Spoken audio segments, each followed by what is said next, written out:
It's Annie with Freedom Tours again, and we are back with Ask Annie.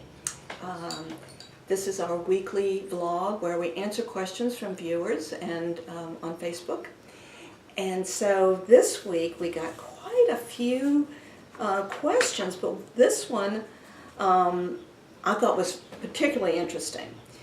It goes like this. It says, my wife is in the second trimester of her pregnancy. We want to take a trip before the baby is born. What would be a good destination?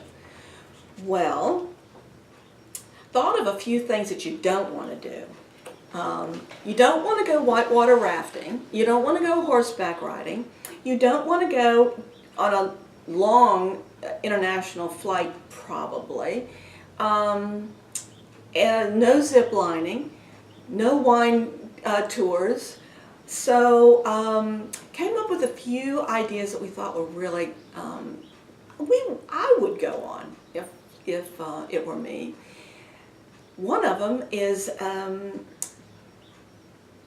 Belize trip. We have a beautiful island just off the coast, in Belize. Non-stops from Houston. You can have a beachfront cabana or an over-the-water cabana.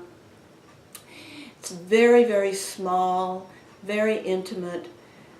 Lots of things you can do, and I think that would be a number one. Depending on the time of the year, I think that would be, well, not number one. That's one of the top three. Second on the lineup would be a driving tour along the coast of California, Northern California, with the redwoods and Monterey and those beautiful cliffs and that spectacular vistas, the glass beach, and it's just beautiful bed and breakfasts that overlook the sea, and great food, and a really, really relaxing experience. And I think that would be a good choice.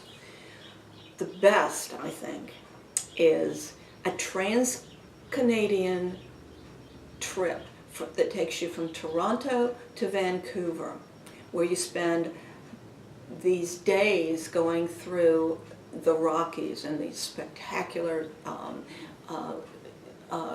landscapes. And you spend the night on the train, you eat in the dining car, there are a couple of overnights along the way. It would be an awesome trip. And then, of course, you end your trip in Vancouver, and Vancouver is another beautiful Canadian city that is not to be missed. So those are three really good choices for somebody who's expecting a baby. So until next week, that's Annie.